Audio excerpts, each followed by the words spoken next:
Dear student, welcome to Scholars Platform. Now we will solve the previous series of recently exams which is held in 2023 or 2024. Now we will continuously follow this series by year. So we will solve the recently held in September 2024 first shift paper.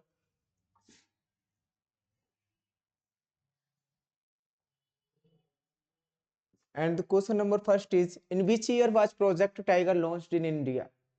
Bharat में project tiger किस वर्ष शुरू किया गया था? ठीक है, तो देखिए ईयर दिए 73 में, 70 में, 72 में एंड 85 में। तो किस ईयर स्टार्ट हुआ था? 1 अप्रैल 1973 को। ठीक, जो प्रोजेक्ट टाइगर है आपका कब शुरू हुआ? 1 अप्रैल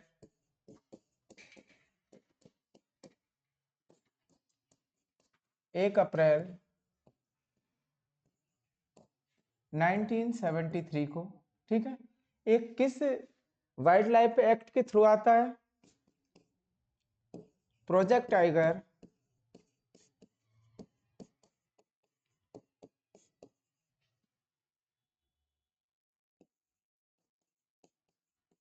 भारतीय वन्य जीव संरक्षण एक्ट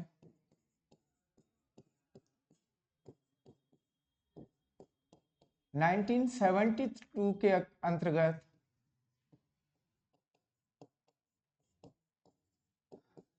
आता है। प्रोजेक्ट टाइगर को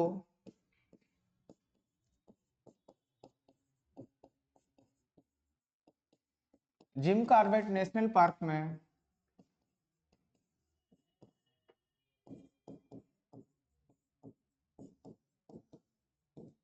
जो कि आपका उत्तराखंड में मौजूद है लॉन्च किया गया था।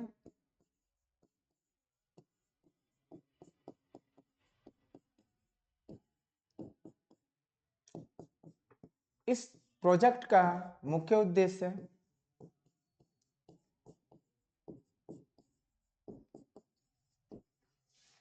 देश में बाघों की संख्या बढ़ाना, यानी टाइगर्स की संख्या बढ़ाना,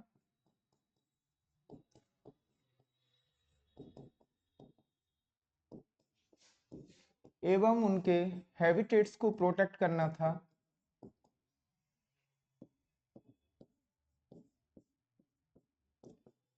हैबिटेट्स को प्रोटेक्ट करना था।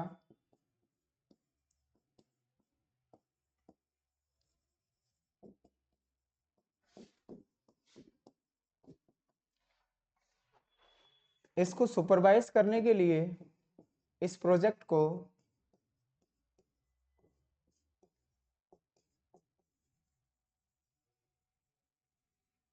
सुपरवाइज करने के लिए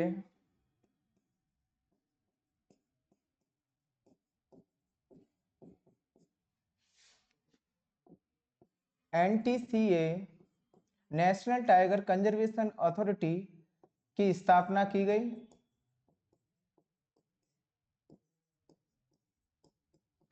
ठीक है, तो देखिए प्रोजेक्ट टाइगर के बारे में बात थी यहाँ पर कब शुरू किया गया था? 1 अप्रैल 1973 को। किस एक्ट के अंतर्गत आता है? वन्य जीव संरक्षण एक्ट 1972। कहाँ लॉन्च किया गया था फर्स्ट टाइम? उत्तराखंड में जिम कॉर्बेट नेशनल पार्क में इसको लॉन्च किया गया था। इस प्रोजेक्ट का मुख्य उद्देश्य था क्या? बाघों की संख्या बढ़ाना एवं उनके हैबिटेट्स को प्रोटेक्ट करना। ठीक है, इस प्रोजेक्ट को सुपरवाइज करने के लिए देश ने NTCA यानी कि नेशनल टाइगर कंजर्वेशन अथॉरिटी को स्थापना किया। ठीक, उसके बाद में जुलाई, अब देखिए इसके कितने प्रभाव पड़े बाघों की संख्या पर। जुलाई 2023 की रिपोर्ट के अनुसार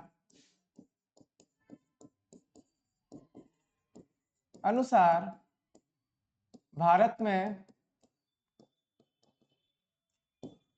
3622 82 बाघों की संख्या हुई है। कोई आपसे पूछे किस राज्य में ज्यादा है? देन MP में। और ये 3682 वर्ल्ड का 75% ऑफ टाइगर्स लाई करता है। ठीक है, 75% भाग टाइगर्स का भारत में ही मौजूद है। अगर MP की बात करें आपका तो फर्स्ट पोजीशन पर है। After that Karnataka 512। ठीक है, तो कोई आपसे पूछे इस समय भारत में कितने टाइगर मौजूद है, एनटीसीए का वर्क क्या था, ठीक है, कब ये किस एक्ट के अंतर्गत आता है, इसका मुख्य उद्देश्य क्या था, संख्या बढ़ाना, इस टाइम पर मौजूदा टाइगर्स की संख्या कितना है, और देश में सबसे पहला यानी कि फर्स्ट पोजीशन किसकी है इन टाइगर्स, क्योंकि यहाँ पर सबसे ज्यादा टाइगर सेंचुरीज भी है। ठीक है, तो इसका आप जवाब दे सकते हो। तो ठीक है, समझ में आ गया आपको। नेक्स्ट देखो,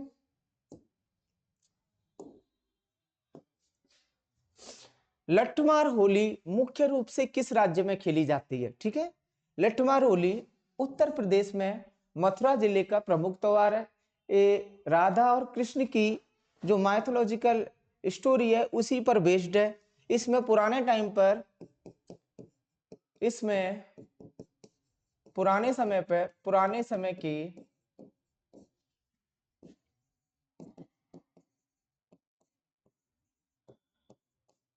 राधा कृष्ण होली को मनाया जाता है।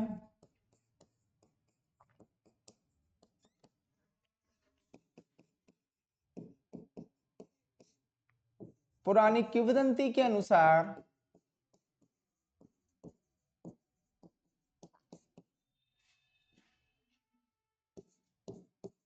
नंदगांव जो कि कृष्ण का निवास था, ठीक है, नंदगांव के लोग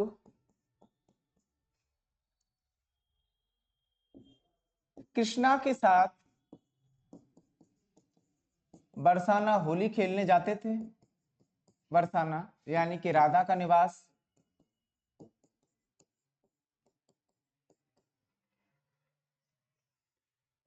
होली खेलने जाते थे।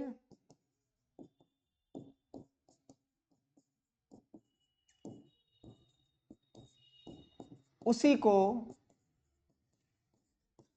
वर्तमान समय में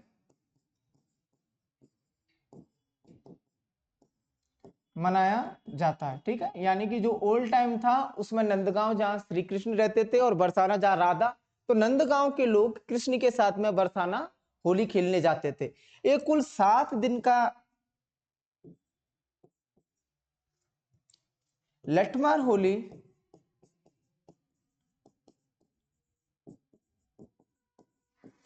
7 दिनों तक मनाई जाती है।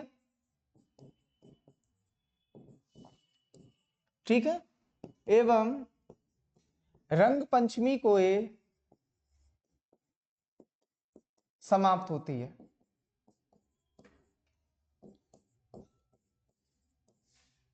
तो आप समझ गए लठमार होली में क्या होता है। इसमें फीमेल्स को होरियारन बोलते हैं एवं मेल्स को होरियर बोलते हैं। ठीक है, तो ये लोग होली खेलते हैं जिसमें पुरुष अपने सरों पर लठ से बचने के लिए कोई बर्तन या कोई तवा जैसी चीजें फिक्स कर लेते हैं जिससे कि उन्हें चोट ना पहुंचे, और जो हुरियारन यानी कि जो बरसाने की लेडीज हैं वो अपने हाथ में लठ लेकर उन लोगों का स्वागत करती है, यानी कि शरारत रूप में खेलते हैं। ठीक, तो इसलिए इसको लठमार होली कहते हैं। टोटल ये 7 डेज का सेलिब्रेशन होता है और रंग पंचमी के दिन फिनिश होता है। ठीक है, अगर उत्तर प्रदेश के और लोक नृत्य की बात करें तो रामलीला उत्तर प्रदेश से ही पूरे देश में फैली, रासलीला यानी कि कृष्ण और गोपियों की लीला, कजरी, जैता, चौक पूर्णा यानी किसी भी सुख शुभ समय पर आटे या किसी भी रंग से चौक पूर्णा आदि ये उत्तर प्रदेश के लोक नृत्य हैं। ठीक है, और बाकी के मैंने क्लास में आपको दिए ही हुए हैं। किस राज्य से कौन सा लोक नृत्य है। यहाँ पर लठमार होली की बात थी तो वो उत्तर प्रदेश के मथुरा जिले में मनाया जाता है, यानी कि पश्चिमी उत्तर प्रदेश का एक प्रमुख त्योहारों में से एक है। 7 दिनों का टोटल सेलिब्रेशन है। रंग पंचमी के दिन फिनिश होता है। नंदगांव और बरसाना 2 गांवों के बीच में ये खेला जाता है। इसमें औरतें पुरुषों को डंडे से शरारती रूप में मारती हैं। उससे बचने के लिए जो मेल होते हैं वो अपने सरों पर कुछ बांध लेते हैं जिससे कि बचा जा सके। ठीक, तो ये पूरा हो गया। नेक्स्ट क्वेश्चन देखो, लता मंगेशकर को वर्ष 2001 में निम्नलिखित में से किस पुरस्कार से सम्मानित किया गया था? ठीक है, 2001 की बातें मैंने आपको लिखवाया हुआ है। किससे सम्मानित किया गया था? भारत रत्न से सम्मानित किया गया था। इनके साथ में उस्ताद बिस्मिल्लाह खां को भी सेनाई वादक के रूप में सम्मानित किया गया था भारत रत्न से। अब देखते हैं और उपलब्धियों की बात करें, अगर आपके एग्जाम में कोई और आ जाए तो देखो लता मंगेशकर की जो टोटल उपलब्धियां हैं उनको देखो। लता मंगेशकर की उपलब्धियां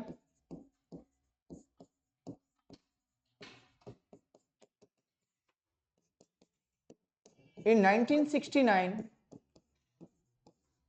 इनको पद्म भूषण दिया गया। 1989 इनको दादा साहब फाल्के अवार्ड दिया गया। सिनेमा में अभूतपूर्व काम करने के कारण दादा साहब फाल्के सम्मान।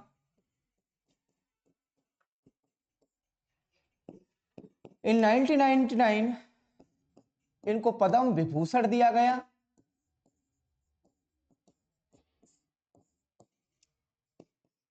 सन 2001 में भारत रत्न दिया गया। सन 2007 में फ्रांस का सर्वोच्च सम्मान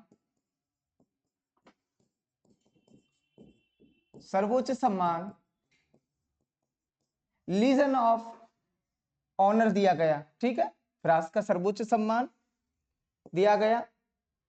3 बार राष्ट्रीय पुरस्कार से सम्मानित।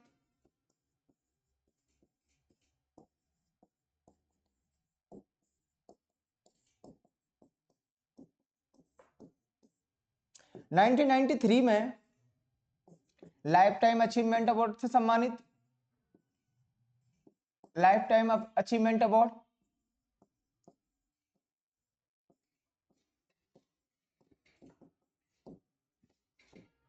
7 बार फिल्म फेयर से सम्मानित। ठीक है, तो इस तरीके से इनकी उपलब्धियां हैं। यहां पर केवल भारत रत्न पूछा था और किसके साथ दिया गया है? उस्ताद बिस्मिल्लाह खां सेनाई वादक के साथ में। ठीक है, ये दिया हुआ है और ये उनकी बाकी की उपलब्धियां हैं। 1969 इनको पद्म भूषण मिला। 1989 दादा साहब फाल्के अवार्ड। 99 में पद्म विभूषण मिला। इन 2001 में भारत रत्न मिला। 2007 में फ्रांस का सर्वोच्च सम्मान इनको दिया गया। 3 बार राष्ट्रीय पुरस्कार से सम्मानित।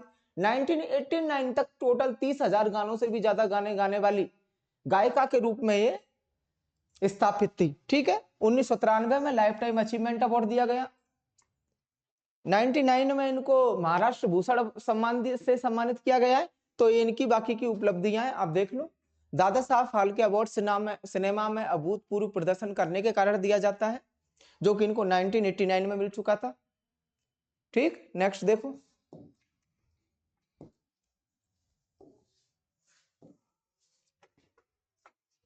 सुदर्शन झील का विवरण जूनागढ़ के एक शिलालेख में उल्लेखित है, जिसकी रचना एक शक शासक की उपलब्धियों को दर्ज कराने के लिए की गई थी। कौन था वो? रुद्रदमन फर्स्ट। ठीक है, रुद्रदमन फर्स्ट ने जो चंद्रगुप्त मौर्य द्वारा बनवाई गई झील थी सुदर्शन झील, जो कि गुजरात के सौराष्ट्र में मौजूद है, जूनागढ़ कच्छ के रण में मौजूद है। ठीक है, उसकी मरम्मत के लिए रुद्रदमन ने काफी धन खर्च किया, जो कि मौर्य शासकों ने बनवाई थी। उस पर शक शासक रुद्रदमन ने काफी पैसा खर्च किया। यही उन्होंने अपने जूनागढ़ अभिलेख में शक संवत 72 के अंतर्गत निहित किया है। ठीक है, तो थोड़ा सा रुद्रदमन के फर्स्ट के बारे में देख लेते हैं। रुद्रदमन फर्स्ट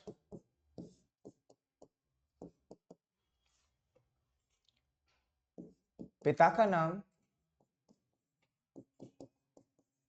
चष्टक था। ठीक है,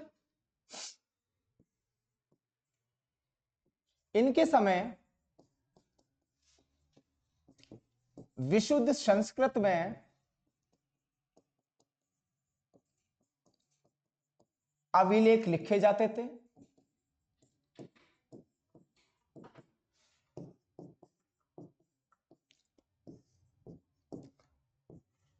जूनागढ़ अभिलेख, जूनागढ़ या गिरनार दोनों नाम से लिख लो, जूनागढ़ या गिरनार अभिलेख 72 ये शक संवत है, यानी कि शक कैलेंडर।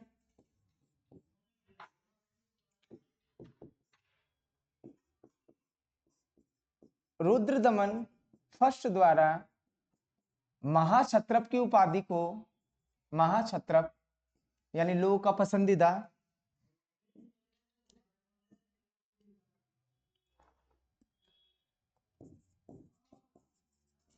उपाधि को दिखाया गया है। उसी अभिलेख से हमको पता चल चुका कि किसी बाढ़ के कारण, जो भीषण बाढ़ उस समय आई थी बरसात के कारण, उसके कारण सुदर्शन झील का काफी नुकसान हुआ था। ठीक है, उसकी मरम्मत के लिए इन्होंने धन खर्च किया। सुदर्शन झील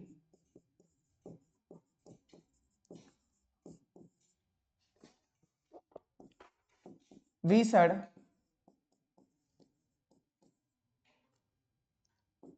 जलबाढ़ के कारण क्षतिग्रस्त हो गई थी।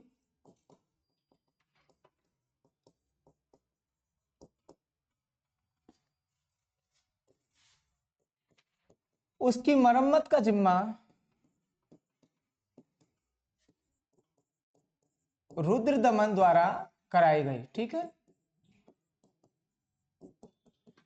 इन्होंने गौतमी पुत्र सतकर्णी, जो कि सातवाहन का शासक था, उसका कई बार सामना किया। ये अपनी, ठीक है, कई बार सामना किया, लेकिन उसके नाश की बात कभी भी इन्होंने नहीं बताई। ठीक, तो आप रुद्रदमन फर्स्ट के बारे में देख सकते हो, किसने उस जूनागढ़ में जो दिया है रॉक इंस्क्रिप्शन, उसमें किसके बारे में बताया गया? रुद्रदमन फर्स्ट के बारे में। इन्होंने क्या कार्य किया था? सुदर्शन झील, जो कि मौर्य शासकों ने बनवाई थी, उस झील का बाढ़ के कारण क्षतिग्रस्त हो गई थी, उस झील का इन लोगों ने रिपेयरिंग यानी कि मरम्मत कराई था। ठीक है, नेक्स्ट देखो,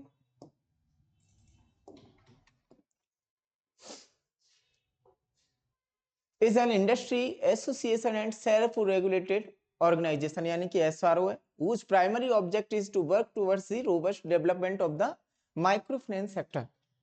तो इस हिंदी को कंसीडर मत करना, ये गलत दिया, यानी कि पिछले क्वेश्चन से ही है, केवल इंग्लिश पर देखो। ऐसी कंपनी जो कि एसआरओ यानी कि सेल्फ रेगुलेट है, तो उस कंपनी को क्या बोलते हैं इंडिया में? Micro finance institution network. ठीक है, माइक्रो फाइनेंस इंस्टीट्यूशन नेटवर्क ऐसा है जो कि आपको रोबस्ट डेवलपमेंट प्रोवाइड करता है। देखो थोड़ा सा माइक्रो फाइनेंस के बारे में देख लेते हैं। माइक्रो फाइनेंस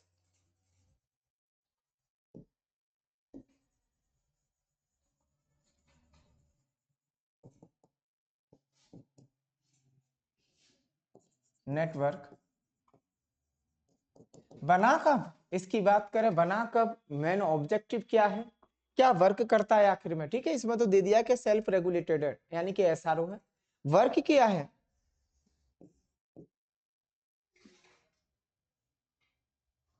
प्रमोट्स, क्या करता है? प्रमोट करता है, बढ़ावा देता है माइक्रो फाइनेंस को। क्या करता है? माइक्रो फाइनेंस को बढ़ावा देता है, प्रमोट्स करता है जो नेटवर्क है। ठीक है, आपको जैसे कि अगर आप चाहते हो होम लोन, चाहते हो होम लोन, किसी प्रकार का कोई कर्ज या ऋण चाहते हो, उधार, ठीक है, और किस लिए? Without banking, with non banking, यानी कि आपको बैंक से संपर्क करने की नहीं, आप डायरेक्टली एक तरीके से प्राइवेट फाइनेंस के बारे में बात हो रही है। ठीक है, इसको 2014 में आरबीआई ने एसआरओ यानी कि सेल्फ रेगुलेटेड ऑर्गेनाइजेशन घोषित कर दिया है। कई सारी ऐसी प्राइवेट कंपनियां हैं जो कि आपको होम लोन, व्हीकल लोन और डेप्ट लोन प्रोवाइड करेंगी विदाउट नॉन बैंकिंग, यानी कि कोई फॉर्मेलिटीज किए हुए। ठीक है ना, तो यही जो माइक्रो फाइनेंस इंस्टीट्यूशन नेटवर्क है, ये उसी का ही पार्ट है। कई सारी देश में शीर्ष पर अगर बात करें ऐसी कंपनियों को, तो देख लो क्या क्या है। AFCL, Annapurna finance corporation limited, ये सबसे बड़ा उदाहरण है। ठीक है, कब इसको रजिस्टर्ड किया गया? 2009 में started in 2009 Andhra Pradesh registration act के थ्रू, रजिस्ट्रेशन एक्ट 2001 के अंतर्गत इसको 2009 में लॉन्च किया गया, स्टार्ट किया गया। इसका मुख्य काम क्या है? लोग बिना बैंक में जाए परेशान हुए, ठीक है, होम लोन ले सकें, व्हीकल लोन ले सकें, डेप्ट ले सकें, किसी भी तरीके का ऋण ले सकें, बट विदाउट बैंक में जाए, यानी कि प्राइवेट फाइनेंस की इधर बात की है। अगर देश की शीर्ष प्राइवेट कंपनीज की बात करें तो एएफएफसीएल ये क्या है, अन्नपूर्णा फाइनेंस कॉर्पोरेशन लिमिटेड, ठीक है ना, ये है जो कि आपको डेप्ट, होम लोन, व्हीकल लोन आदि प्रोवाइड करती है। ठीक, इसको 2013 में आरबीआई ने सेल्फ रेगुलेटेड ऑर्गेनाइजेशन बना दिया। ठीक है, यानी कि आपको जरूरत नहीं, आप खुद ही इसको रेगुलेट कर सकते हैं, यानी कि जगह जगह अपना ऑफिस खोल सकते हैं, लोगों को पैसा दे सकते हैं, बट वो अकॉर्डिंग टू 2013 आरबीआई एक्ट के अंतर्गत होना चाहिए। ये नहीं कि आप वहां पर जाकर वसूली करने लगे, लोगों को मारने लगे अपने पैसों के लिए, ठीक है ना। तो जो नियम उसमें बताए गए हैं आरबीआई के थ्रू, उसी का पालन करें। और अगर शीर्ष कंपनी की बात करें कि आप एक आध माइक्रो फाइनेंस इंस्टीट्यूशन के बारे में बतलाओ, तो आप देखना एग्जांपल जो कि शीर्ष 2013 में रजिस्टर्ड कंपनी है, उसका नाम है अन्नपूर्णा फाइनेंस कॉर्पोरेशन लिमिटेड। ठीक है, तो हो गया। सेल्फ रेगुलेटेड ऑर्गेनाइजेशन पूछा था आपने, तो वो किसके अंतर्गत आता है, माइक्रो फाइनेंस इंस्टीट्यूशन नेटवर्क। कब स्टार्ट हुआ, in 2009, Andhra Pradesh registered act 2001 के अंतर्गत। अब चलो next, which article has a similar provision to that of article 32। कोई ऐसा अनुच्छेद बताओ जैसे कि आर्टिकल 32 में जो लिखा है सेम वैसी ही कोई प्रोसेसिंग करता हो। ठीक है, तो कौन सा आर्टिकल है इसमें, देखो फाइंड करो। 228 बिल्कुल गलत, 227 बिल्कुल गलत, 226 yes, this is right article which is exactly similar to article 32, जो कि बिल्कुल ही समान है अनुच्छेद 32 के। तो देख लेते हैं इन दोनों अनुच्छेदों में है क्या है, और दोनों को काफी ज्यादा इंपॉर्टेंट है, तो दोनों को लिख भी लेते हैं। तो अनुच्छेद 32 एक तरफ देखते हैं और अनुच्छेद 226 एक तरफ, दोनों के वर्किंग देखते हैं आखिर क्या करता है। अनुच्छेद 32 को संवैधानिक उपचार भी बोलते हैं, संवैधानिक उपचार, या फिर संविधान की आत्मा, संविधान की आत्मा भी बोलते हैं। ठीक है, तो इस बात को तो जरूरी ध्यान रखना। अब देखते हैं इसके बारे में क्या बताया गया। अगर किसी व्यक्ति के मौलिक अधिकारों का उल्लंघन होता है, यानी कि फंडामेंटल राइट्स में कोई प्रॉब्लम आती है, कोई इंसान किसी को जीने नहीं दे रहा है, कास्टिज्म यानी कि जात पात कर रहा है, या फिर किसी भी तरीके से उसका शोषण कर रहा है, बदुआ मजदूरी करवा रहा है, देन वो सीधे सुप्रीम कोर्ट में जाकर इन्फॉर्म कर सकता है कि भाई मेरे मौलिक अधिकारों का हनन हो रहा है। तब आप देखिए क्या होता है, अनुच्छेद 32 किस तरीके से सुप्रीम कोर्ट को पावरफुल बनाता है। मौलिक अधिकारों का उल्लंघन होता है, मौलिक अधिकारों का उल्लंघन होता है तो वो सुप्रीम कोर्ट में, ठीक है, सुप्रीम कोर्ट में, क्योंकि अनुच्छेद 32 किसके लिए, सुप्रीम कोर्ट के लिए, और अनुच्छेद 226 किसके लिए, हाई कोर्ट्स के लिए, यानी कि उच्च न्यायालयों के लिए, जो कि आपका राज्य में होता है। और सुप्रीम कोर्ट आप जानते हो एक ही है जो कि दिल्ली में मौजूद है, उसके चीफ जस्टिस कौन है, संजीव खन्ना है इस टाइम पर 51। ठीक है, तो सुप्रीम कोर्ट की यहां बात हो रही है, डायरेक्ट आप सुप्रीम कोर्ट से संपर्क करोगे तो सुप्रीम कोर्ट उसकी रक्षा करेगा या सुनवाई करेगा। ठीक है, अगर आपके मौलिक अधिकारों की बात हो रही है, और आप जानते हो मौलिक अधिकार क्या है, समानता, स्वतंत्रता, शोषण के विरुद्ध अधिकार, ये सारे किसके हैं, मूल अधिकार है। ठीक है ना, तो मौलिक अधिकारों का जहां उल्लंघन हो वहां अनुच्छेद 32 आपको ऐसी शक्ति प्रोवाइड करता है कि कोई भी व्यक्ति सीधे जाकर सुप्रीम कोर्ट में खबर कर सकता है कि मेरे इन मूल अधिकारों का यहां पर नाश हो रहा है, आप मुझे प्रोटेक्ट कीजिए, then supreme court will be taken action, supreme court उसके खिलाफ सख्त एक्शन लेगा। ठीक है, अब अनुच्छेद 226 की बात करते हैं। अनुच्छेद 226 में 226 उच्च न्यायालयों से संबंधित है, और उच्च न्यायालय जानते हो आप राज्य में होते हैं। ठीक है, अगर किसी व्यक्ति के मौलिक एवं कानूनी, ध्यान रखना यहां पर दो अधिकार है, मौलिक भी है, मौलिक एवं कानूनी अधिकारों का उल्लंघन हो रहा है, अधिकारों का उल्लंघन होता है, तो वह उच्च न्यायालय में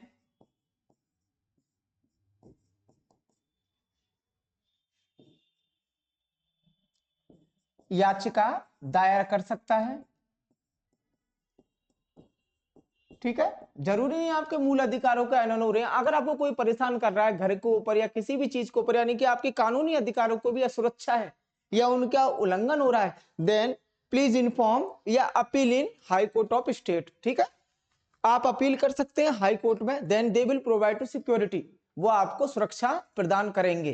तो आप देख लो यहाँ पर आर्टिकल 32 के समान आर्टिकल पूछा था, तो वो कौन सा है, आर्टिकल 226 यानी कि आर्टिकल 226। आर्टिकल 226 क्या करता है, अगर किसी राज्य का व्यक्ति अपने मौलिक एवं कानूनी अधिकारों में उल्लंघन पा रहा है तो वो जाकर याचिका दायर कर सकता है और हाई कोर्ट उसको प्रोटेक्ट करेगा। ठीक है, और सुप्रीम कोर्ट के लिए क्या था, अनुच्छेद 32। ठीक है, अनुच्छेद 32 में क्या, यदि आपके मौलिक अधिकारों का हनन हो, केवल मौलिक अधिकारों का हनन हो, then you will appeal in supreme court. ठीक है, this is a similarity between article 32 and article 226। ठीक, आपातकाल के समय अगर बात करें तो आपातकाल के समय कौन सा अनुच्छेद का हम इस्तेमाल कर सकते हैं, आपातकाल के समय अनुच्छेद 32 निलंबित रहता है, जबकि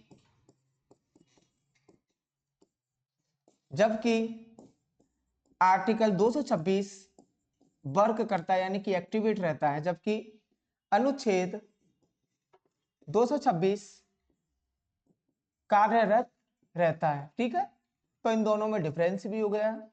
तो आप समझ सकते हो आर्टिकल 32 और आर्टिकल 226 किस तरीके से समानता रखता है। आर्टिकल 32 आपका सुप्रीम कोर्ट से रिलेटेड है एंड आर्टिकल 226 आपका हाई कोर्ट से रिलेटेड है। ठीक है, तो कोई, मुझे नहीं लगता कोई प्रॉब्लम होगी। आर्टिकल 32 आपका मूल अधिकारों को उल्लंघन की पूर्ति करता है। ठीक है, उल्लंघन ना हो उनको प्रोटेक्ट या उनको सिक्योरिटी प्रोवाइड करेगा, और ये इमरजेंसी के टाइम पर सस्पेंड हो जाते हैं यानी कि निलंबित रहते हैं। बट आर्टिकल 226 जो कि हाई कोर्ट से रिलेटेड है, वो इमरजेंसी यानी कि आपातकाल के समय निलंबित नहीं होता है। और किस लिए इसका इस्तेमाल करते हैं, अगर आपके मौलिक अधिकारों के साथ साथ कानूनी अधिकारों का भी हनन हो, तब आप उच्च न्यायालय में इसकी याचिका दायर कर सकते हैं and high court will be taken action. ठीक है, नेक्स्ट चले अब,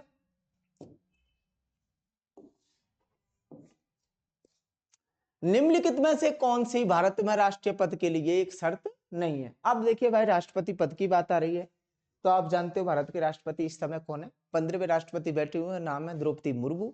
ये संथाल उपजाति यानी कि एसटी ट्राइब से आती हैं, उत्तर उड़ीसा की रहने वाली हैं, और इससे पहले ये झारखंड में राज्यपाल के पद पर काम कर चुकी हैं। अब देखिए, मैंने इतना क्यों बताया, क्योंकि यहाँ पर बात हो रही है कि राष्ट्रपति बनने के लिए शर्त के बारे में बात हो रही है। तो देखिए शर्त क्या क्या है, वो किसी लाभ के पद पर नहीं होगा, बिल्कुल राइट। अगर वो राष्ट्रपति बनना चाहता है, अगर वो राष्ट्रपति बनना चाहता है और वो किसी सरकारी नौकरी के पद पर है या किसी ऐसे पद पर है जिससे उसे पैसों की प्राप्ति हो, तो वो उस पद को उस समय छोड़ देगा। ठीक है, तब जाकर वो राष्ट्रपति के लिए फॉर्म फिल करेगा। नेक्स्ट है, वो संसद के किसी भी सदन का सदस्य नहीं होगा, बिल्कुल सही बात है। वह संसद के किसी भी सदन का मतलब है किसी भी सदन के मेंबर से, सदस्य थे, ना तो वो लोकसभा का सदस्य होगा ना वो राज्यसभा का सदस्य होगा, तब जाकर वो राष्ट्रपति बनेगा। अगर वो सदस्य है तो पहले उसे उस सदस्यता से त्याग पत्र देना पड़ेगा। ठीक है, तो दूसरी भी शर्त बिल्कुल सही है। अब बात करते हैं तीसरी शर्त की, उनके कार्यकाल के दौरान भत्तों में कमी नहीं की जाएगी, बिल्कुल राइट बात। 5 लाख रुपए प्रत्येक राष्ट्रपति को प्रति माह भारत सरकार द्वारा दिए जाते हैं। ठीक है, तो और जो पेंशन और भत्ते दिए जाते हैं उनमें भी कोई कमी नहीं की जाती, समझ गए ना। तो क्या होगा, ये भी सही है। अब ये देखिए थर्ड नंबर में क्या लिखा है, वो किराए के भुगतान के बिना अपने आधिकारिक निवास का उपयोग करने का हकदार नहीं होगा, बिल्कुल गलत बात है। वो कोई भुगतान नहीं करता, सरकार पे करती है। ठीक है, तो यहाँ पर ये ऑप्शन शर्त में शामिल नहीं है। ऑप्शन 3 शर्त में शामिल नहीं है कि वो किराए के भुगतान के बिना अपने आधिकारिक निवास का उपयोग करने का हकदार नहीं होगा। तो आप इन तीनों को पढ़ सकते हो, ठीक है, इन तीनों को पढ़ सकते हो। अगर शर्तों की बात करें कि शर्त क्या क्या है भाई, पहले तो वो किसी लाभ के पद पर ना हो, दूसरा किसी सदन का मेंबर ना हो, तीसरा जो उसके वेतन भत्ते पेंशन वगैरह मिल रही है वो प्रॉपर मिलेगी, और चौथा वो बिना किराए के जब तक राष्ट्रपति है तब तक तो राष्ट्रपति भवन में रहेगा। ठीक है, तो ये शर्तें होती हैं। अब बात कर लेते हैं राष्ट्रपति, क्योंकि काफी इंपॉर्टेंट टॉपिक है और आप जानते हो कि राष्ट्रपति लोकतंत्र पर राष्ट्र का अध्यक्ष होता है, यानी कि राष्ट्र का पति है। तो उससे रिलेटेड कुछ अनुच्छेद की बात करते हैं। राष्ट्रपति पद किस अनुच्छेद में निहित है? देखो, राष्ट्रपति पद की अगर कोई आपसे बात करे तो आप बताना अनुच्छेद 52 के अंतर्गत आता है। देश का एक राष्ट्रपति होगा और उसके लिए पद सर्वोच्च पद होगा। ठीक है, अनुच्छेद 52। दूसरा बात देख लेते हैं, राष्ट्रपति के लिए शर्तें क्या है। राष्ट्रपति की शर्तें, जो शर्तें होती है बनने के लिए, तो वो क्या क्या है भाई? राष्ट्रपति की शर्तें किस अनुच्छेद में? अनुच्छेद 59 में। और उन शर्तों में क्या है? पहला तो वो 35 वर्ष का हो, यानी कि 35 वर्ष से ऊपर हो, ये शर्त है। आप ये नहीं कि आप 34 वर्ष को यानी you want to become a president of India, then ऐसा नहीं हो सकता। आपको पहले 35 वर्ष की उम्र कंप्लीट करनी पड़ेगी। दूसरा, आप किसी भी लाभ के पद पर ना हो, यानी कि किसी भी सरकारी नौकरी में ना हो, अगर हैं तो उसका त्यागपत्र दे दो। किसी लाभ के पद पर ना हो, पद पर ना हो, ठीक है, ये है। उसके बाद बात करें, आप संसद के किसी भी सदन के सदस्य ना हो, आप संसद के किसी भी सदन के सदस्य ना हो, ठीक है। दूसरा, आप दिवालिया या पागल ना हो, ऐसा नहीं कि आप कर्ज में डूबे हुए और आप चले कि राष्ट्रपति बनेंगे अब तो हम, ठीक है, जिससे कि हम बच सके। तो ऐसा ना हो, आपके रिकॉर्ड सारे खंगाल लिए जाएंगे और आपको बाहर निकालकर फेंक दिया जाएगा। आप दिवालिया एवं पागल ना हो, ठीक है, दिवालिया एवं पागल ना हो। ये सारी शर्तें हैं जो कि अनुच्छेद 59 में निहित है। उसके बाद बात करते हैं राष्ट्रपति संबंधित अनुच्छेद जो कि काफी मुख्य है। अनुच्छेद 61। अनुच्छेद 61 क्या कहता है? राष्ट्रपति पर महाभियोग, राष्ट्रपति पर महाभियोग। अगर राष्ट्रपति अपनी मनमानी करता है या संविधान के विरुद्ध आचरण प्रस्तुत करता है तो उसको हटाने की प्रोसेस को महाभियोग बोला जाता है, जो कि अमेरिका से लिया गया है। महाभियोग में क्या करते हैं, किसी भी सदन के जो सदस्य हैं वो राष्ट्रपति के खिलाफ मतलब सर्वसम्मति से हस्ताक्षर करके नहीं, एक प्रक्रिया के तहत उस प्रोसीजर को कंप्लीट करके राष्ट्रपति को हटा सकते हैं। ठीक है, तो अनुच्छेद 61 में क्या गिवन है? राष्ट्रपति पर महाभियोग। अब अनुच्छेद 72 की बात करें तो राष्ट्रपति की क्षमादान की शक्ति। ठीक, राष्ट्रपति की क्षमादान की शक्ति।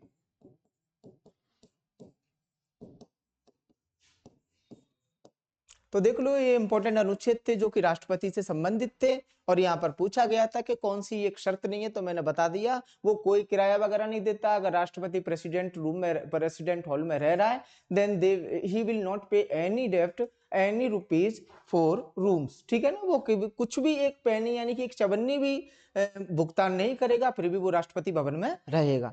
ठीक है, अब कुछ इंपॉर्टेंट अनुच्छेद थे जो कि राष्ट्रपति से संबंधित थे, वो भी मैंने बता दिए। राष्ट्रपति पद की बात आती है कि राष्ट्रपति का पद किस अनुच्छेद में निहित है, then you always belongs to अनुच्छेद या आर्टिकल 52। ठीक है, दूसरा बात था राष्ट्रपति की शर्तें जो गिवन है, जो आपके सामने लिखी हुई है, ये किस अनुच्छेद के अंतर्गत है? तो अनुच्छेद 59 के अंतर्गत ये शर्तें आती हैं और इसमें ये सब दिया हुआ है कि 35 से ऊपर का होना चाहिए, लाभ के पद पर ना हो, संसद का सदस्य ना हो और दिवालिया एवं पागल ना हो। ठीक है, उसके बाद है इंपॉर्टेंट अनुच्छेद जो कि राष्ट्रपति से संबंधित है, ध्यान रखना, स्टार लगा लेना अनुच्छेद पर। अनुच्छेद 61 और 72। 61 में राष्ट्रपति पर महाभियोग यानी कि उसको हटाने की प्रक्रिया, और अनुच्छेद 72 में राष्ट्रपति की क्षमादान की शक्ति निहित है। ठीक है, तो ये राष्ट्रपति संबंधित अनुच्छेद थे। अब आगे चले,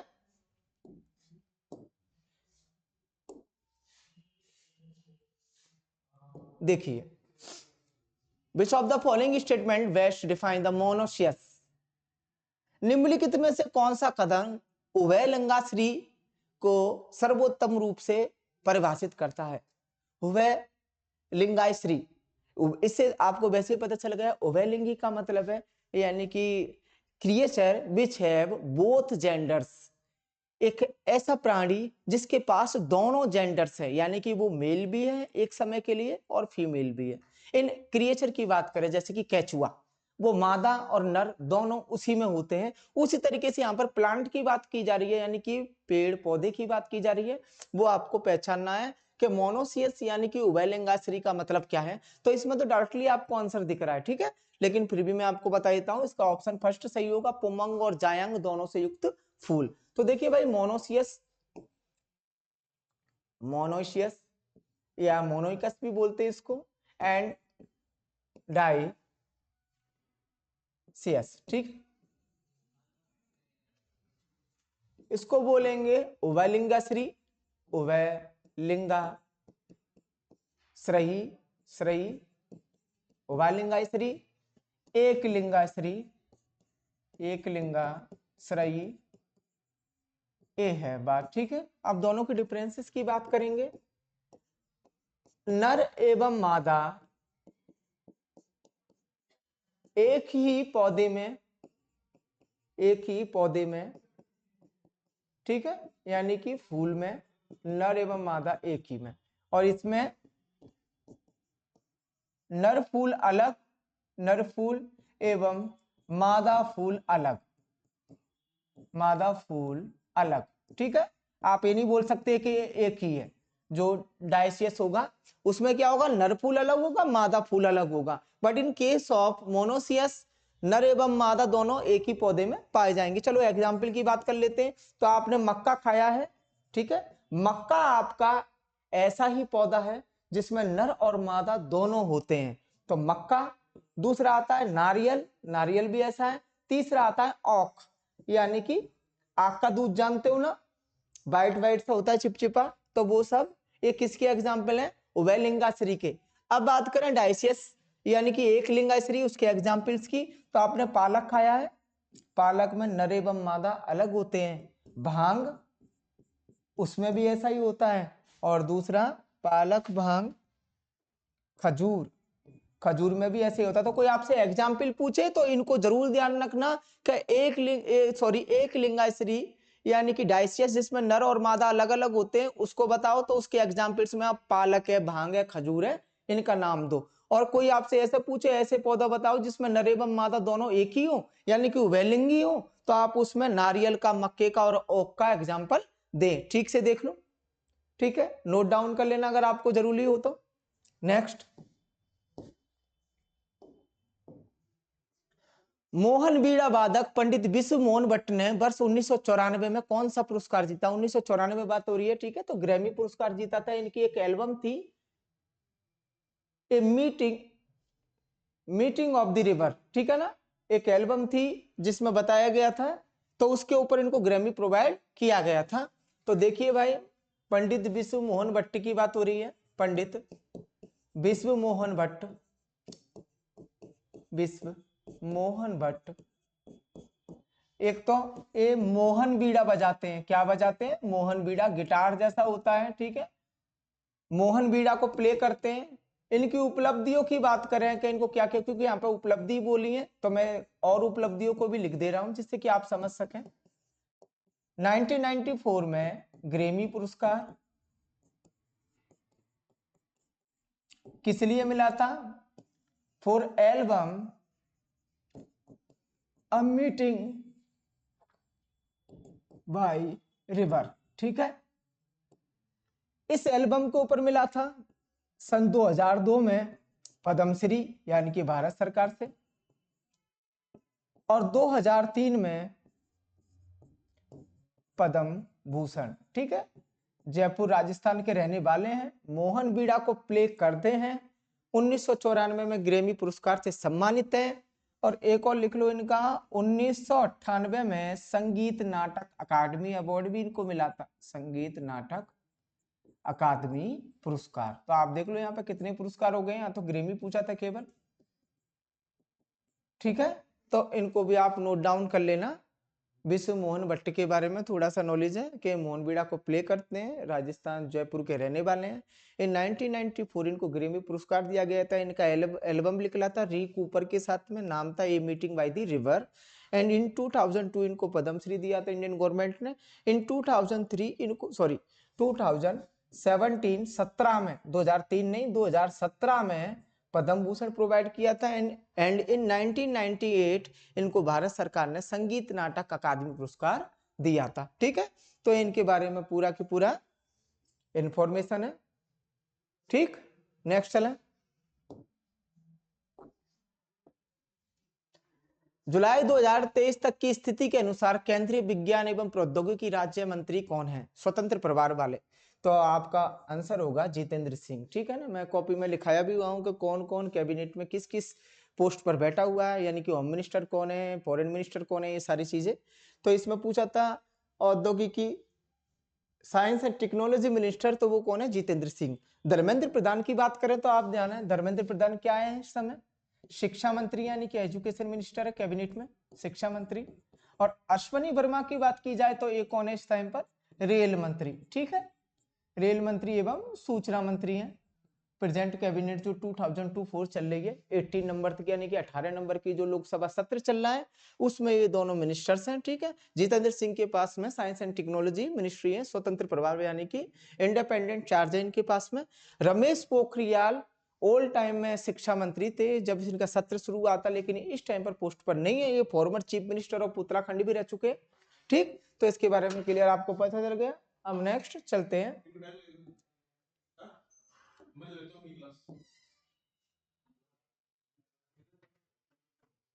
ठीक है, अब इसके बाद हम बात आते हैं निम्नलिखित में से कौन सी अवकथन अभिक्रिया रेडॉक्स अभिक्रिया नहीं है।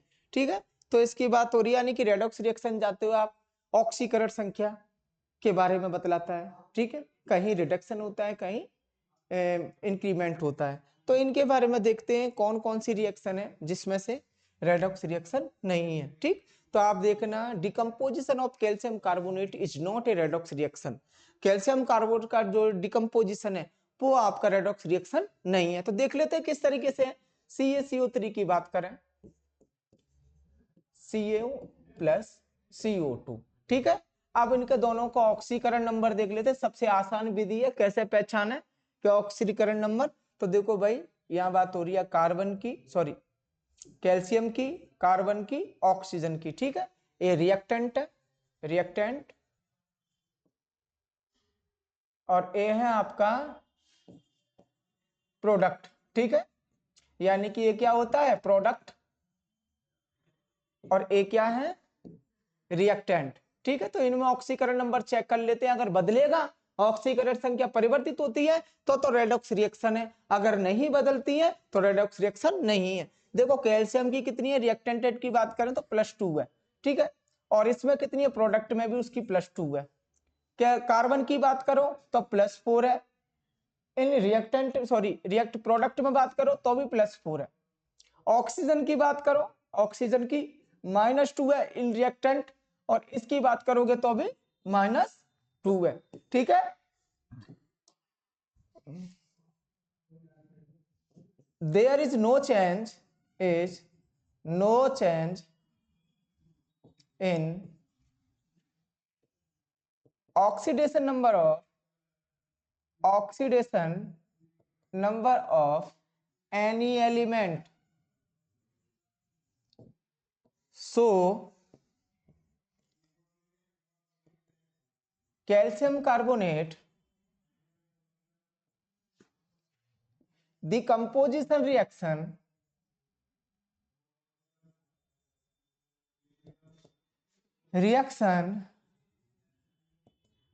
is not a redox reaction। ठीक है, तो आप बता सकते हो यहाँ पर इनमें देखो कोई चेंज नहीं हुआ है, ऑक्सीडेशन नंबर्स में कोई चेंज नहीं हुआ है, ना कैल्शियम के, ना कार्बन के, और ना ऑक्सीजन के। तो इस रिएक्शन को क्या बोलेंगे कि ये रिएक्शन एक ऑक्सीडेशन रिएक्शन यानी कि रेडॉक्स रिएक्शन नहीं है। ठीक है, तो राइट आंसर कौन सा होगा? ऑप्शन 2, क्योंकि इस रिएक्शन के ना तो कैल्शियम में, ना कार्बन में, ना ऑक्सीजन में किसी में भी ऑक्सीकरण संख्या चेंज यानी कि परिवर्तित नहीं हो रही है। तो ये एक रेडॉक्स रिएक्शन नहीं होगी। तो फिर रेडॉक्स रिएक्शन कैसी होती है, केवल एक एग्जांपल दे रहा हूं, ऑक्सीडेशन नंबर आप निकालना, ठीक है। Example of redox reaction. अब रेडॉक्स रिएक्शन कैसी होती है तो देख लो भाई, अगर जिंक को आप कॉपर सल्फेट से रिएक्ट करवाते हो तो वो बनेगा जिंक सल्फेट प्लस कॉपर, ठीक है।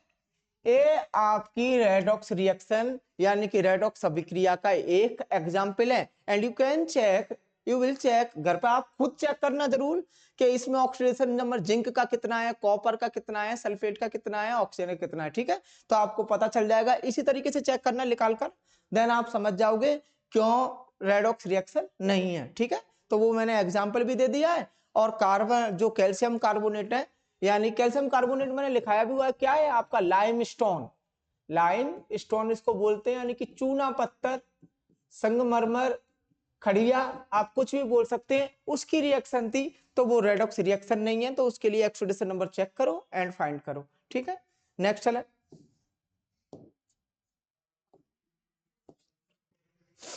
निम्नलिखित में से किसने नील दर्पण नाटक लिखा है, तो किसने लिखा है, दीनबंधु मित्र ने लिखा है। किसने लिखा है, दीनबंधु मित्र ने। एक बंगाली लेखक थे जो उस समय काफी फेमस थे 18वीं शताब्दी में, ठीक है। इन्होंने नील दर्पण नाटक लिखा है। इसमें क्या बताया, नील की खेती करने वाले किसान, नील की खेती करने वाले शोषित किसानों के बारे में बताया है। शोषित किसान कि किस तरह उन्हें विवश किया जाता था कि वो नील की खेती करें, चाहे वो अफीम खाएं, चाहे वो बिल्कुल खाना नहीं खाएं, लेकिन फिर भी उन्हें नील की खेती करनी है, क्योंकि जिससे कि ब्रिटिश कंपनी को फायदा हो सके। ऊपर से उनको ऊपर बैठे हुए जमींदार शोषक, उनका भी इसमें चित्र दिया गया है।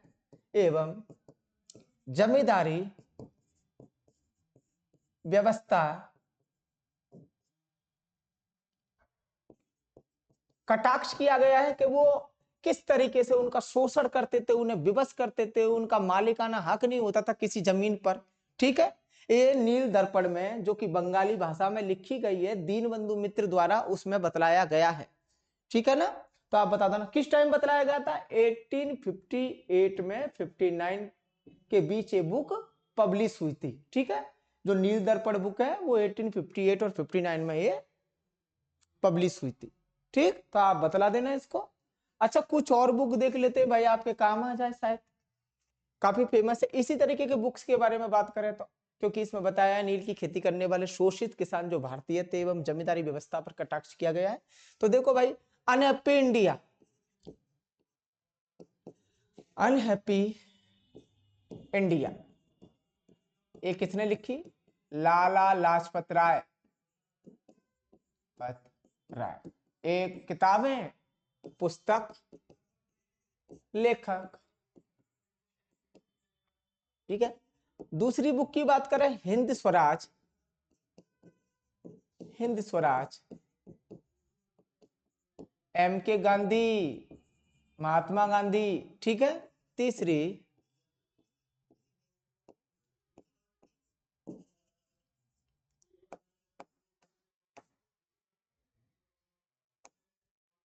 तीसरी बुक की बात करें तो सत्य के साथ प्रयोग, सत्य के साथ प्रयोग, एवीएम के गांधी।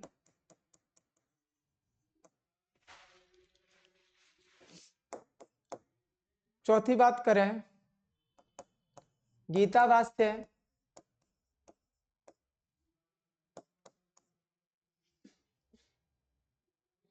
बाल गंगाधर तिलक,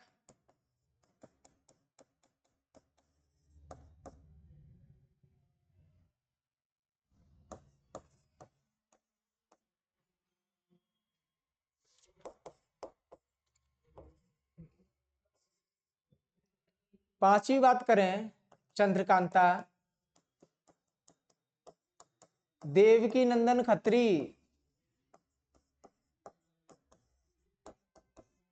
ठीक है। छठवीं बात करें,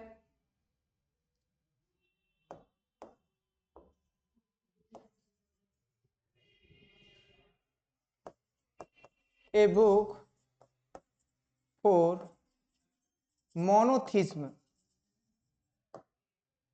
ठीक है, ए बुक ऑफ मोनोथिज्म, ये कौन है? राजा राम मोहन राय।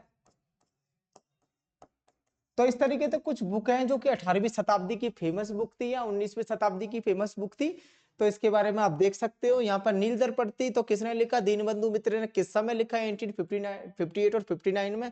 क्या दिया गया था इसमें? सब्जेक्ट क्या था? नील की खेती करने वाले शोषित किसान एवं जमींदार जो कि उनको बैठे हुए थे, ठीक है, जो कि उनको मजबूर करते थे, विवश करते थे कि वो खेती करें। इस नील दर्पण नामक नाटक में इसी ने कलकत्ता में फिर उसके बाद में जमींदारी व्यवस्था के खिलाफ चिंगारी भर दी लोगों में कि जमींदारी व्यवस्था किस तरीके से आम जन के लिए खराब है, तो उसके लिए, ठीक है, तो इसके बारे में बताया गया है। और कुछ बुक्स और है फेमस जो कि उस टाइम की हैं, तो इनको भी आप देख लेना, क्या नेप्टे इंडिया की बात है, ठीक।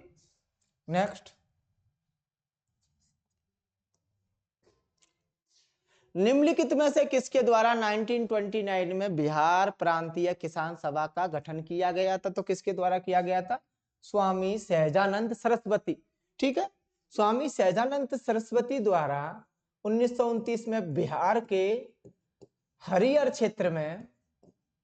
क्षेत्र में सोनपुर मेला लगा था। उस मेले में उन्होंने बिहार प्रांतीय किसान सभा बनाई थी। सोनपुर मेले के दौरान, ठीक है, मेले के दौरान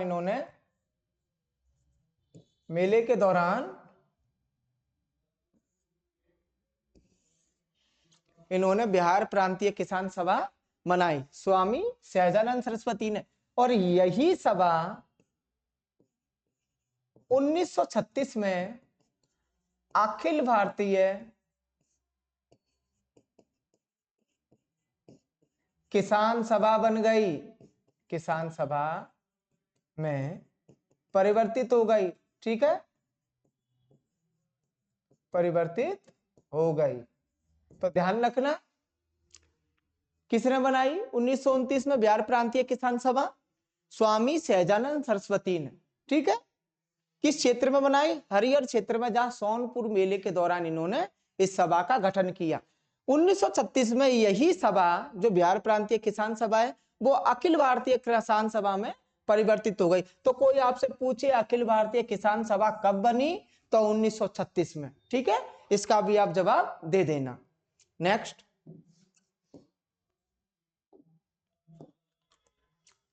कौन से पठार बहुत उपजाऊ होते हैं क्योंकि वे काली मृदा में समृद्ध होते हैं, जो खेती के लिए बहुत अच्छे हैं? सभी लोग जानते हैं, दक्कन लावा पठार। दक्कन का पठार दक्कन के पठार में जो मिट्टी है, ज्यादातर पुराने समय पर जो ज्वालामुखी थे उनके लावों से निर्मित मिट्टी है, उसी के कारण जो मिट्टी है उसका रंग काला पाया जाता है, और उस काली मिट्टी को रेगुर मिट्टी भी कहते हैं, ठीक है। वो अत्यंत उपजाऊ होती है।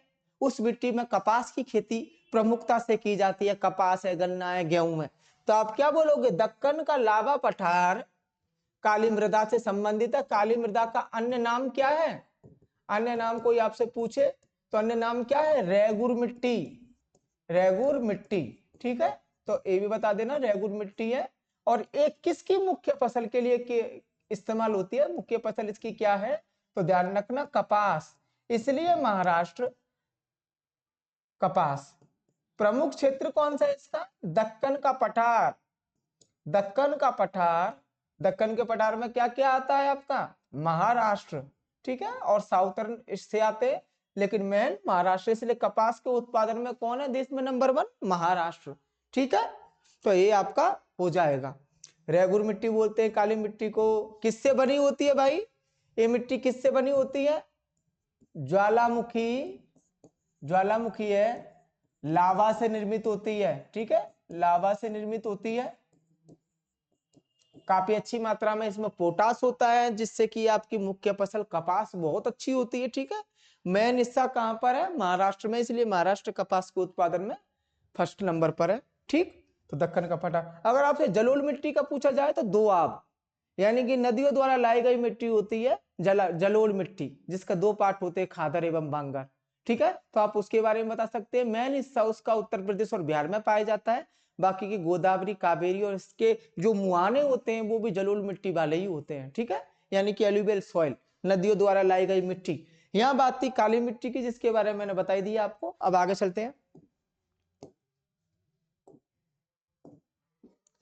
निम्नलिखित में से कौन सा क्षारकता का सही क्रम है? आप जानते हो क्षारकता की बात कर रही है, यानी कि बेसिसिटी की बात कर रही है, तो उसके क्रम की बात कर रहे हैं। यहाँ पे क्या दिया है? नीलियम lithium hydroxide, sodium hydroxide, potassium hydroxide एवं सीजियम हाइड्रोक्साइड, इनका एग्जाम्पल दिया है और इन्हें आप क्षारकता के बेस पर सही लगाइए। आप जानते हो जिस जिस तरीके से आप पेरियोडिक टेबल में नीचे जाते हो तो क्षारकता घटती जाती है। तो कौन सा राइट आंसर होगा? फर्स्ट ऑप्शन, ठीक है, LiOH is greater than NaOH, ये आपका सही आंसर होगा। ज्यादा डीप में नहीं जाऊंगा, ठीक है, इतना ही केवल काफी है। नेक्स्ट देखो,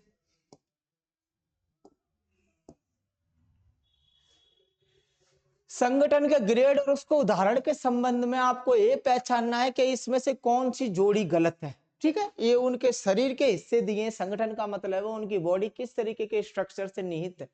केवल हड्डियों से बनी है, केवल कोशिकाओं से बनी है, केवल ऊतकों से बनी है, यानी कि टिश्यू से बनी है।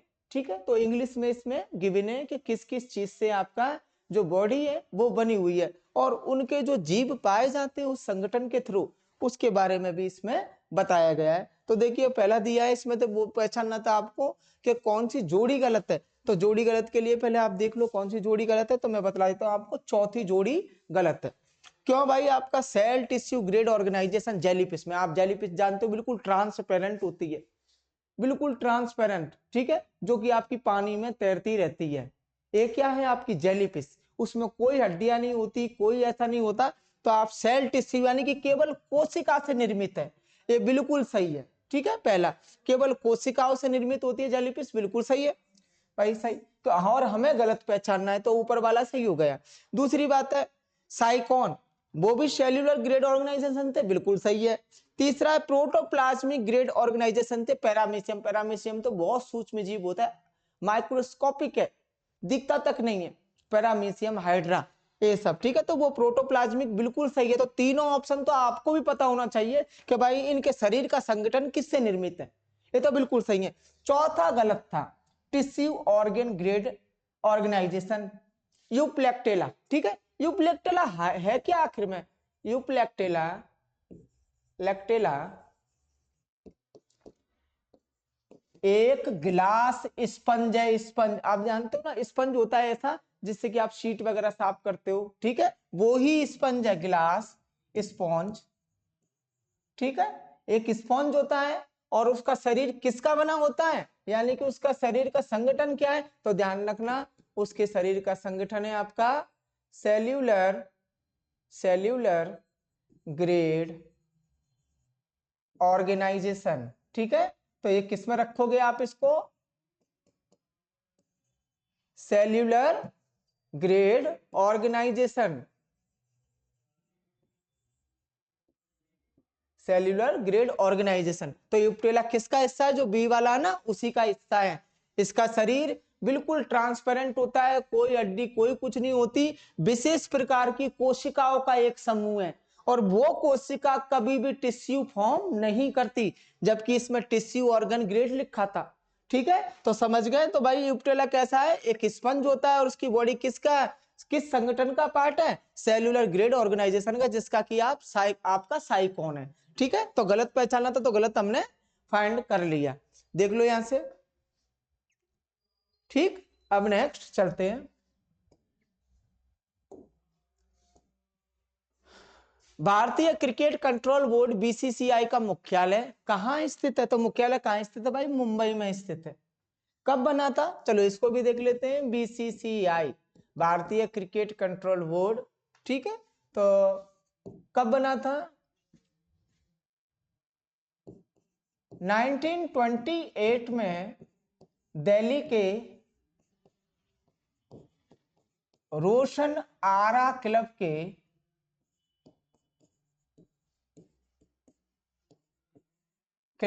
समूह ने बनाया था। ठीक है, 1928 में दिल्ली के रोशन आरा क्लब समूह ने इसको बनाया था, इसको। ठीक, दिल्ली में बना था, रोशन आरा क्लब के जो व्यक्ति थे उन समूह, उसके समूह ने बनाया था, व्यक्तियों ने बनाया था इसको। उसके बाद में इसको मुंबई में शिफ्ट कर दिया। आज मुंबई में इस चर्च गेट पर स्थित है। अब कहाँ स्थित है? प्रेजेंट, वर्तमान अगर दिशा की बात करें वर्तमान, तो चर्च गेट में, चर्च गेट पे स्थित वानखेड़े स्टेडियम के पास में, तो ध्यान रखना चर्च गेट पर स्थित है, मुंबई सेकंड बिल्डिंग पर इसका मुख्यालय है। अच्छा, बीसीआई का प्रमुख कौन है इस टाइम पर? प्रमुख की बात करें तो, या प्रेसिडेंट या हेड, रोजर बिन्नी। कौन है? रोजर बिन्नी। ठीक है। पुरुष कोच कौन है इस टाइम पर? ये मैं बार बार लिखता हूं, आप ध्यान नहीं देते हो। पुरुष कोच कौन है? गौतम गंभीर। यानी कि जो मेल्स टीम है, भारतीय खिलाड़ियों की टीम है, उसका कौन है पुरुष कोच? गौतम गंभीर। महिला टीम का कौन है?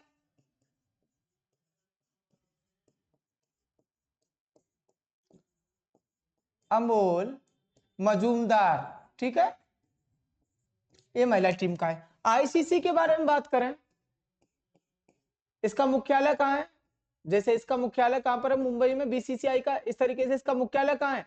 तो आप बताना, दुबई में। कहां पर है? दुबई में। इसके चेयरमैन कौन है?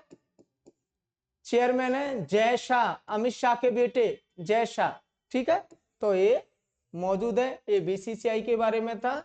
कब बना था? 1928 में रोशनारा क्लब के व्यक्तियों द्वारा बनाया गया था, यानी कि इसकी स्थापना की थी बीसीसीआई की। अब इसका मुख्यालय कहाँ है? चर्च गेट, महाराष्ट्र, मुंबई में स्थित है। ठीक है। वर्तमान प्रमुख यानी कि प्रेसिडेंट या चेयरमैन कौन है बीसीसीआई का? अध्यक्ष कौन है? रोजर बिन्नी है। पुरुष टीम का कोच कौन है? गौतम गंभीर है। महिला का कौन है? अमोल मजूमदार है। एक कंप्लीट है, इसको लिख लो। ठीक, चलो नेक्स्ट। जब जनसंख्या घनत्व का विश्लेषण निवल खेती योग्य क्षेत्र के माध्यम से गणना करके किया जाता है, तो उस माप को क्या कहते हैं भाई? उस माप को कुछ नहीं कहते, साइकोलॉजिकल डेंसिटी बोलते हैं। ठीक है, साइकोलॉजिकल डेंसिटी। अब बात आती है जनगणना की। बात है तो जनगणना से रिलेटेड कुछ पॉइंट्स ध्यान रखना, क्योंकि जब घनत्व की बात कर रहा है तो 2011 में आपकी हुई थी, तो घनत्व कितना था भारत का? घनत्व कितना था भाई? 1 किलोमीटर के दायरे में कितने लोग रहते हैं? 682। ठीक है। लिंगानुपात की बात करें आपसे, लिंगानुपात की बात करें तो भाई कितना है देश का? 943। साक्षरता की बात करें कंट्री की कितनी चल रही है, तो साक्षरता कितनी होगी? 74.04%। ठीक है, ये 3 पॉइंट तो आपको अपने माइंड में रखने हैं। टोटल जनगणना कितनी थी? 121 बिलियन थी। ठीक है, 121 बिलियन थी। टोटल पॉपुलेशन कितनी है? दशकीय वृद्धि कितनी हो रही है भारत में? दशकीय वृद्धि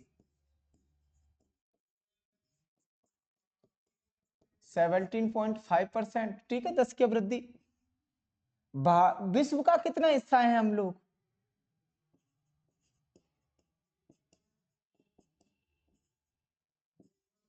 विश्व में भारतीय प्रतिशत कितना है? 17.7%। ठीक है, तो ये पॉइंट्स आपको ध्यान रखने हैं। चलो नेक्स्ट। महेंद्र वर्मन फर्स्ट निम्नलिखित में से किस राजवंश का शासक था? तो भाई वो पल्लव किंग था। कौन था? पल्लव राजा था। जो महाबलीपुरम का इन्होंने लाइट हाउस बनवाया था और कांची में विश्वविद्यालय स्थापित किया था, वो आपके महेंद्र वर्मन थे। सिंह विष्णु के बेटे एवं नरसिंह वर्मन फर्स्ट के पिताजी। महेंद्र वर्मन के बारे में देखते हैं।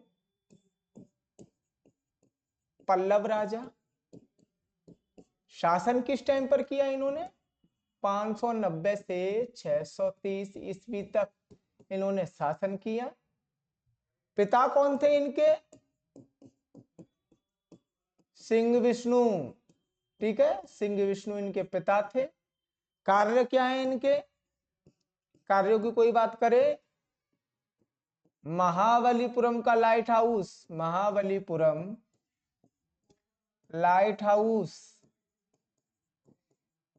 और दूसरा कार्य क्या है? कांची विश्वविद्यालय बनाना।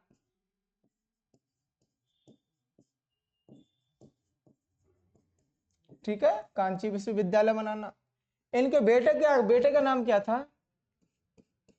बेटा की बात करें, नरसिंह वर्मन। नरसिंह वर्मन, जो महेंद्र वर्मन है, नरसिंह वर्मन था। इनके टाइम पर चालुक्य राजा पुलकेशिन सेकंड का काफी ज्यादा प्रभाव था। कई बार इन लोगों की आपस में टकरार हुई थी। ठीक है, इन महेंद्र वर्मन फर्स्ट के कई सारे राज्य जा चुके थे उनके हाथ से, यानी कि पुलकेशिन सेकंड ने कई सारे राज्यों को जीत लिया था। फिर भी महेंद्र वर्मन अपनी राजधानी बचाने में नियुक्त रहे। यहाँ महेंद्र वर्मन की बात थी तो आप देख लो, पल्लव राजा थे, इनके पिता का नाम सिंह विष्णु था। इन्होंने कब तक शासन किया? 590 से 630 ईसा पूर्व। इनके बेटे का नाम क्या था? नरसिंह वर्मन, जो कि काफी फेमस है। और इनके महत्वपूर्ण क्या है? महाबलीपुरम का लाइट हाउस और कांची विश्वविद्यालय। ठीक है, तो इसको अपने माइंड में रखना। अब देखो आगे चले। भारत में विदेशी निवेश को अधिकतर किस चुनौती का सामना करना पड़ता है? ये आपको बताना है। अगर कोई विदेश से निवेश करे तो भाई क्या क्या प्रॉब्लम आती है मेनली इन इंडिया। तो देखिए भाई, इसका एक्सेसिव फॉरेन कंपटीशन बिल्कुल गलत। ऐसा नहीं है, देश में है लेकिन इतना ज्यादा भी नहीं है कि भाई आपस में कंपनियों में ही टकरार चले। ठीक है, ऐसा तो 16वीं शताब्दी में होता था जब डच और ईस्ट इंडिया कंपनी, ब्रिटिश और आपके फ्रांसिस में बांडीवास का वॉर हुआ था। लेकिन ऐसा अब नहीं है, सभी पढ़े लिखे हैं, तो ये बात तो बिल्कुल गलत है। दूसरा, लैक ऑफ स्किल्ड लेबर, बिल्कुल गलत। भारत का लेबर या स्किल्ड लेबर की कोई कमी नहीं है भारत में, नौजवानों की। ठीक है, इंजीनियरिंग का फील्ड हो या मेडिकल का फील्ड हो, ढेर सारी स्किल्ड लेबर इंडिया में प्रोवाइड है। ये भी गलत है। लैक ऑफ कंज्यूमर बेस, बिल्कुल गलत। भारत एक विशाल मार्केट को प्रोवाइड करता है विदेश को। चाहे चाइना हो चाहे अमेरिका, कुछ भी चीज लॉन्च करे तो वो भारत में जरूर चलती है। तो भारत के पास एक बहुत बड़ा बाजार है। तो बाजार की तो कोई बात ही नहीं हो सकती, क्योंकि बाजार होगा तो उसके कंज्यूमर भी होंगे।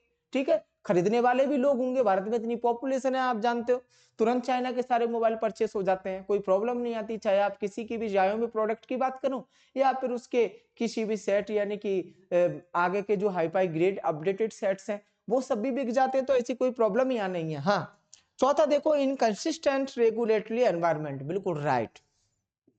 ये प्रॉब्लम हो सकती है, भारतीय सरकार उनसे किस तरीके के टैरिफ्स ले, किस तरीके की कटौती करे या किस तरीके की शर्तों पर उनको राजी करे। ये जरूर प्रॉब्लम हो सकती है विदेशी कंपनियों को भारत में निवेश करने के दौरान। ठीक है, तो आप ये जरूर बतला देना कौन सा होगा। Option D, fourth option. ठीक है, अब नेक्स्ट चलें। निम्नलिखित में से कौन सा राज्य दालों का सबसे बड़ा उत्पादक है? सभी को पता है भाई, दाल की बात हो, सोयाबीन की बात हो, तो आपका कौन है नंबर 1 पर? मध्य प्रदेश है। कौन है? मध्य प्रदेश है। ठीक है, दालों के उत्पाद पर और सोयाबीन के उत्पाद पर आपका मध्य प्रदेश है। एरिया भी काफी बड़ा है और उधर फसल भी अच्छी होती है दालों के बारे में। आप कुछ देख लेते हैं भाई जो कि आपको हेल्प कर दे शायद।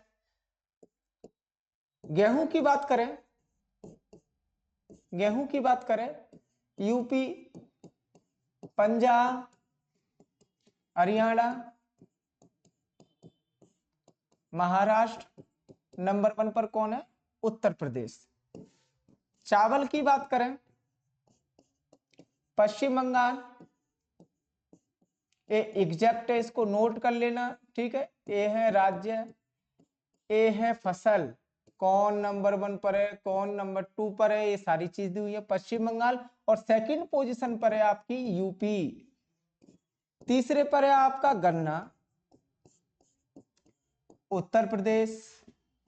उसके बाद है महाराष्ट्र। ठीक है, चौथा नंबर है आपका बाजरा, राजस्थान नंबर फर्स्ट पर है। पांचवा है आपका सूरजमुखी एवं कॉफी। इसमें नंबर फर्स्ट पर कौन है? कर्नाटक। ठीक है, तो ये कुछ फसलें थी। मध्य प्रदेश का तो आपको पता ही पड़ गया, दाल।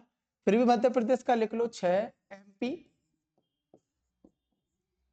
दाल एवं सोयाबीन, इन दोनों में नंबर 1 पोजीशन पर है आपका मध्य प्रदेश। ठीक है, तो इसको जरूर ध्यान रखो और आराम से फसलों के बारे में बताओ, आराम से ये बताओ कौन सा स्टेट किस में फेमस है, सॉरी किस में फर्स्ट है, किस चीज पे शीर्ष में है, किस उत्पाद में।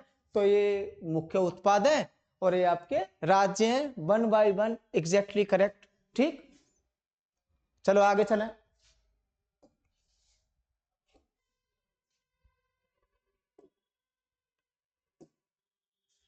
1867 में 1867 में मुंबई में प्रार्थना समाज की स्थापना किसने की थी?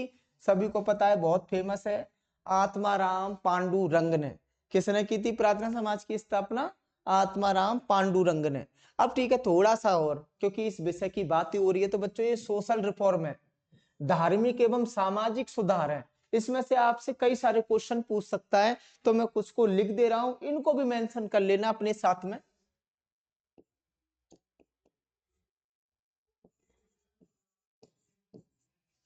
व्यक्ति और जो उनके कार्य थे, यानी कि जो उन्होंने समाज बनाए थे या फिर संस्था बनाई थी, उनके नाम है। ठीक है बच्चे, यहाँ पर प्रार्थना समाज की बात थी तो आत्माराम पांडुरंग मैंने आंसर में लगा दिया, लेकिन यहाँ मैं कुछ और लिख दे रहा हूं जो कि आपके लिए काफी ज्यादा बेनिफिशियल होंगे।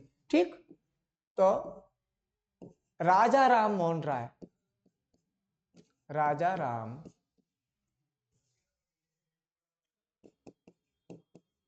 राजा राम मोहन राय, सभी जानते हैं कि इन्होंने क्या किया। तो इन्होंने 2 सभाएं खोली, यानी कि 2 समाज बनाए। पहले आत्मीय सभा, ध्यान रखना कई बार पूछा जाता है, आत्मीय सभा का गठन किसने किया? 1815 में इन्होंने आत्मीय सभा बनाई। ठीक है, दूसरे में इन्होंने क्या किया? ब्रह्म समाज। क्या बनाया? ब्रह्म समाज, जो कि सती प्रथा का विरोध करता था, विद्या शिक्षा सॉरी कन्या शिक्षा को बढ़ावा देता था, जात पात का खंडन करता था। एक कब बनाया था उन्होंने? 1828 में। ठीक है, माइंड में रखना, कब बनाया? 1828 में ब्रह्म समाज। राजा राम मोहन राय हो गया। दूसरे देवेंद्र नाथ टैगोर, देवेंद्र नाथ टैगोर, देवेंद्र नाथ टैगोर ने क्या बनाया भैया? तत्व बोधनी सभा। कई बार लड़के भूल जाते हैं, तत्व बोधनी सभा कब बनाई थी? 1839 में देवेंद्र नाथ टैगोर ने तत्वबोधनी सभा। तीसरा देख लेते भाई, सत्य शोधक समाज, बहुत फेमस। एक को भी ये नहीं बोल सकता कि आप निगलेक्ट करके चले, यानी कि ध्यान में ना रख के सबको याद करो, पेपर में जरूर आपका ये साथ देंगे और जरूर आएंगे। ठीक है, सत्य शोधक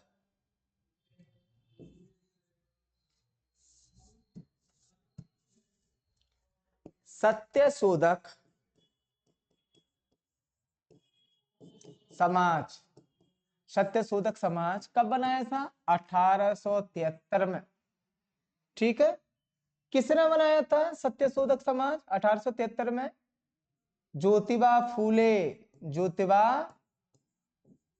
फूले, जिनकी ज्योतिबा फूले ने बनाया था 1873 में। कौन सा? सत्य शोधक, ध्यान रखना है बिल्कुल। ठीक है, इन्होंने उसी समय पर एक किताब भी निकाली थी, गुलामगिरी, जो कि जाति व्यवस्था पर करारी चोट करती थी। ठीक है, तो इनकी पुस्तक भी थी, इसको भी लिख दे रहा हूं बगल में, गुलामगिरी। क्या नाम था? गुलामगिरी। ठीक, चौथा देखिए, दयानंद सरस्वती, सभी जानते हैं दयानंद सरस्वती। दयानंद सरस्वती ने क्या बनाया भैया? आर्य समाज। कब बनाया? 1875 में। सन भी ध्यान रखना, नाम भी ध्यान रखना किसने बनाया। और पांचवा और लास्ट, स्वामी विवेकानंद।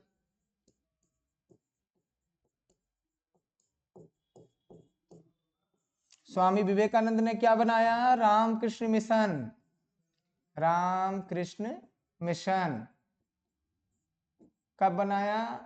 1897 में। तो इतना तो सभी बच्चों को पता होना चाहिए कि क्या क्या बनाया भाई। इसी तरीके से आपका प्रार्थना समाज बनाया था आत्माराम पांडुरंग ने, जिसके बारे में ऊपर दे दिया है, लेकिन ये सभा तो आपको याद होनी चाहिए, आप चाहे किसी भी पेपर के या एग्जाम की तैयारी करें। ठीक है, दिस इज योर रेस्पॉन्सिबिलिटी, इतना तो आपको पता ही होना चाहिए।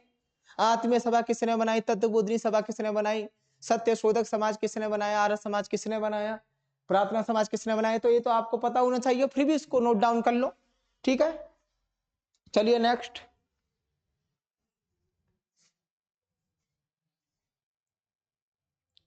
नेक्स्ट देखो, जुलाई 2023 की स्थिति के अनुसार तमिलनाडु के मुख्यमंत्री कौन है? करंट का ही क्वेश्चन है, तो भाई एम के स्टालिन। कौन है? एम के स्टालिन, और इनकी पार्टी का नाम है डीएमके, द्रविड़म मुत्रणम कड़गम, ठीक है। डीएम के पार्टी के एम के स्टालिन। इस टाइम पर इनका इंडिया से अलायंस बना हुआ है, यानी कि राहुल गांधी की पार्टी के साथ जुड़े हुए हैं, ठीक, एम के स्टालिन। और जो राज्यपाल है इनके साथ में, अगर राज्यपाल की बात करेगा, राज्यपाल हैं तो वो आर एन रवि है, मैंने आपको लिखाई दिया है ऑलरेडी पहले, कोई राज्यपाल भी पूछे तो ठीक है। पिनराई विजयन कहाँ के हैं भाई? केरल के। कहाँ के हैं? केरल के। येदुरप्पा कहाँ के थे 2023 में? कहाँ के हैं? कहाँ के थे? कर्नाटक के, बट अब ये कहाँ के थे? कर्नाटक के, ठीक है। और एक कोई सीएम नहीं है, के एन रेड्डी, ठीक। बाकी के सीएम मैंने लिखा दिया। साउथ की बात है तो फिर मैं लिखा दे रहा हूं इस टाइम पर कौन है। कर्नाटक में कौन सीएम है? कर्नाटका में, ये मेरा काम तो नहीं था लेकिन फिर भी लिखा हूं। सीएम कौन है कर्नाटक में? सिद्धारमैया। कौन है? सिद्धारमैया, ध्यान रखना। केरल में आपको पता चल गया। आंध्र प्रदेश में कौन है? आंध्र प्रदेश की बात करें तो कौन है भाई?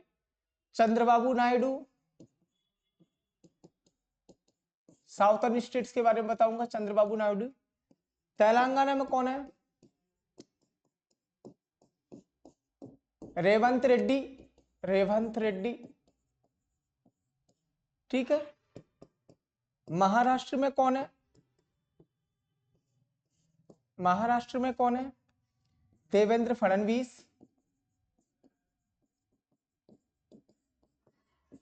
ठीक। और उसका बता दिया है केरल का। तो ये आपको साउथ के तो पता ही होना चाहिए स्पेशली कौन कौन है और राज्यपाल भी कौन है। नेक्स्ट चलते हैं। भारत का पहला गोल्फ क्लब किस शहर में स्थित था? कोलकाता में था। कहां पर था? कोलकाता में। पहला गोल्फ क्लब किस समय बनाया? 1829 में ब्रिटिशर्स द्वारा, यानी कि ब्रिटिश द्वारा, ठीक है, बनाया गया। कहां बनाया गया? कलकत्ता में। कलकत्ता, जो कि आज का कोलकाता है, ठीक है। ये भारत का पहला गोल्फ क्लब है जो कि 1829 में बनाया गया था। उसके बाद कहां कहां खुले? 1842 में महाराष्ट्र में, सेकंड 1878 में बेंगलोर में, ठीक है। और उसके बाद है मद्रास में। तो भाई ये चारों गोल्फ क्लब है, जरूर ध्यान रखना। यहाँ फर्स्ट की बात की थी जो कि ब्रिटिशर्स ने बनाया था इन 1829 कलकत्ता कोलकाता में, इसका नाम रॉयल कलकत्ता गोल्फ क्लब था, ठीक है। उसके बाद में 1842 में महाराष्ट्र में बनाया, 1878 में बेंगलोर में बनाया जो कि कर्नाटक में मौजूद है, उसके बाद में मद्रास में बनाया। तो इसके बारे में पता चल गया आपको। चलो नेक्स्ट।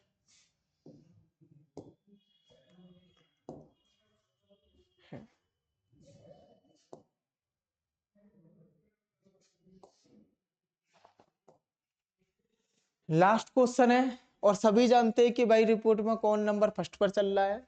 100 प्रभावशाली लोगों में से श्री नरेंद्र मोदी, ये हो गया आंसर। फिर भी आपको कोई प्रॉब्लम हो, वीडियो को थोड़ा स्लो करके चलाकर जितना मैंने बोला है उसको ध्यान से सुने, जो लिखा है उसको नोट डाउन कर लें, अगर लिख रहा है तो मैच कर ले, कोई भी इंफॉर्मेशन गलत ना हो। फिर भी कोई प्रॉब्लम है तो आप कमेंट सेक्शन में जरूर लिखकर बता दिया करो कि ये प्रॉब्लम है सर, या फिर हम ये समझ नहीं पा रहे हैं, या आगे इन क्वेश्चंस को इस तरीके से बताएं, या कुछ इसमें चेंजेस करें, या फिर जो भी हो वो आप सारी चीजें, या कोई आपको नॉलेज अधूरी लगे या इनकम्प्लीट लगे, then please inform me in comment section, ठीक है। Thank you so much.